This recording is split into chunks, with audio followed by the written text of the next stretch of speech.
Olá,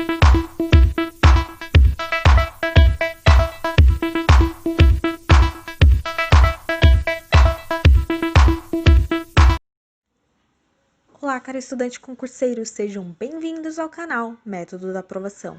Hoje vamos para mais uma aula de contabilidade. Já se inscreve no canal, deixa o seu like e o seu comentário também, que a gente quer saber a sua opinião sobre os vídeos aqui do canal e o que a gente pode melhorar. Não se esqueçam que a gente posta vídeo de segunda a sábado, então praticamente todos os dias tem conteúdo novo e fresquinho para vocês. Deem uma olhada lá na playlist que eu acho que vocês vão achar conteúdos bem bacanas. Bom, vamos para a nossa aula de contabilidade. Hoje vamos falar sobre o livro diário. O livro diário é um livro contábil e de preenchimento obrigatório e é exigido por lei.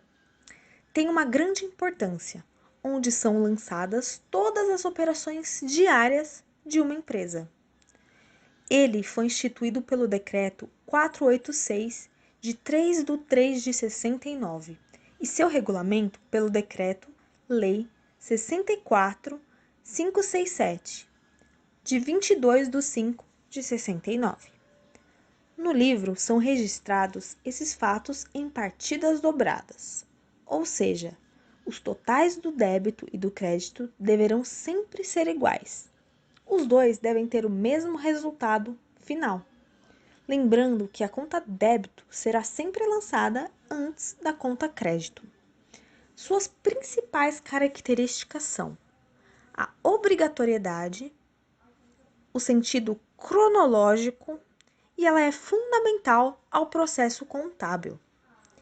Em resumo, o livro diário registra oficialmente todas as movimentações de uma entidade. Então, ele deve atender a algumas exigências e preencher algumas formalidades. As formalidades têm a ver com sua visão exterior e as chamamos de formalidades extrínsecas. E também tem a ver com a escrituração e as chamamos de formalidades intrínsecas. A gente vai falar agora um pouquinho das formalidades extrínsecas. O livro diário deve ser encadernado, ter suas folhas numeradas tipograficamente. Se for empresa, deverá ser autentificado pelas juntas comerciais ou repartições encarregadas do registro do comércio. Se for sociedade simples ou entidade sem fins, ele deverá ser autentificado no cartório de registro civil das pessoas jurídicas. E também deve conter termo de abertura e de encerramento. E na primeira e na última folha das páginas, respectivamente, devidamente preenchidos e autentificados. Vamos falar um pouquinho do termo de abertura e do termo de encerramento. Bom, o termo de abertura deve ter a finalidade do livro, o número de folhas que ele vai ter, o nome da sociedade ou da empresa, local da sede, o número da data e do arquivamento dos atos constitutivos, ou seja, quando a empresa abriu, quando ela se constituiu e, por fim, o Cadastro Nacional de Pessoas Jurídicas, ou seja, o CNPJ da organização ou da empresa, da entidade. E nos termos de encerramento, ele vai ter que indicar o fim a que se atribuiu o livro, o número de ordem, o número de folhas e, respectivamente, a firma ou sociedade mercantil. Esses termos serão datados e assinados pelo comerciante ou por seu procurador, e também por um contabilista legalmente habilitado. Nas localidades em que não haja profissional habilitado, os termos de abertura e encerramento serão assinados apenas pelo comerciante ou seu procurador. Se essas formalidades não forem respeitadas, o diário acaba sendo completamente invalidado, passando a fazer prova contra o contribuinte. Bom, agora a gente vai falar um pouco das formalidades intrínsecas. Bom, elas devem ser a utilização do idioma nacional e da moeda corrente do país, uso da linguagem mercantil, individualização e clareza dos lançamentos nele feito, o registro dos fatos em rigorosa ordem cronológica de dia, mês e ano, A inexistência na escrituração de intervalos em branco, estrelinhas, borrões, rasuras, emendas ou transportes para as margens. Se essas formalidades não forem respeitadas, será invalidado apenas os registros onde elas ocorreram. Bom, e eu vou falar um pouquinho sobre a escrituração manual, que é a qual que a gente vai trabalhar aqui nas aulas para vocês. Essa escrituração mais formal, geralmente ela é utilizada dentro dos concursos, né? Então, eu vou colocar questões sobre concursos, mas quando pedirem pela escrituração manual, aí vai ser essa que a gente vai passar aqui para vocês agora, e é o que a gente vai trabalhar a partir daqui as próximas aulas, ok? Então, vamos lá. A escrituração manual é necessária que o livro diário contenha data da operação ou da transação que aconteceu, né? Título da conta débito e da conta crédito, valor do débito e do crédito e histórico. Alguns dos dados fundamentais sobre a operação em registro, número da nota, fiscal, cheque de terceiros e etc. O histórico deve ser o mais breve possível, escrito de forma reduzida. Assim, nos cálculos que eu vou passar para vocês, vocês vão ver que geralmente eu nem vou colocar muito histórico, porque a descrição do exercício já vai ser meio que uma descrição do histórico que você vai ter que colocar lá embaixo. Eu vou colocar um de exemplo para vocês e depois a gente vai continuando assim, certo? Bom, agora eu vou trazer algumas questões de concurso para vocês.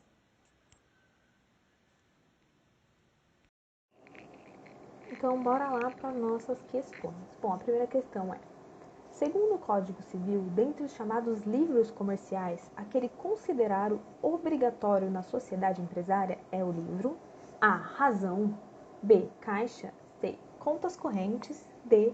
Lalur e E. Diário. Bom, vamos pensar nas nossas questões, né? Nas nossas respostas. O livro Razão a gente sabe que é um livro, né? Então ele pode ser. B. Caixa.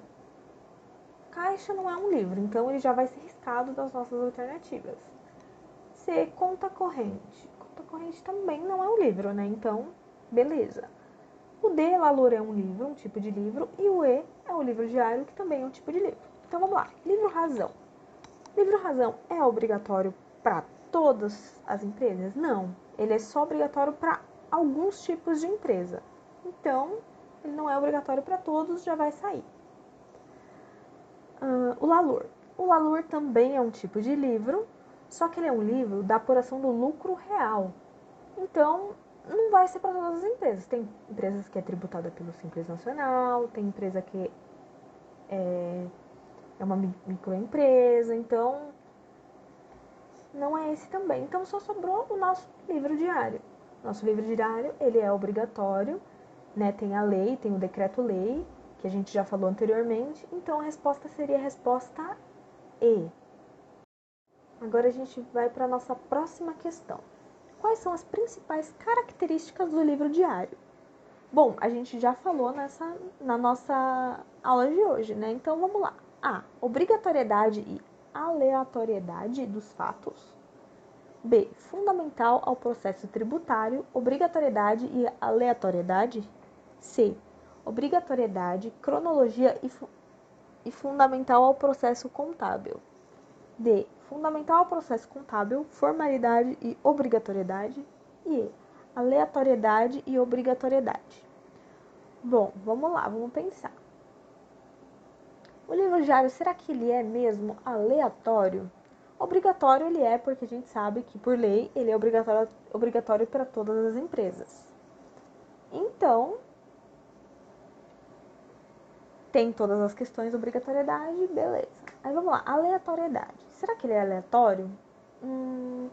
Vamos dizer que ele não é aleatório.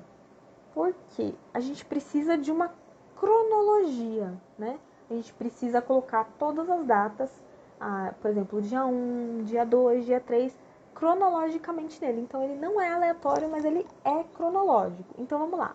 O A tem aleatoriedade, então ele vai sair das nossas respostas possíveis. O B também.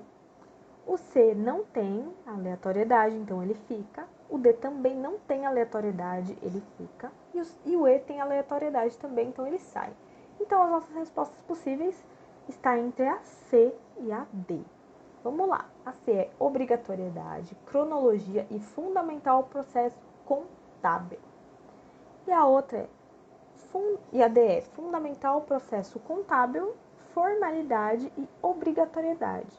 Bom, a formalidade ela não entra nas características do nosso processo. Então a resposta seria a C, que é obrigatoriedade, cronologia e fundamental ao processo contábil. Bom, a nossa aula de matemática não, a nossa aula de contabilidade fica por aqui. Espero que vocês tenham gostado e até a próxima aula.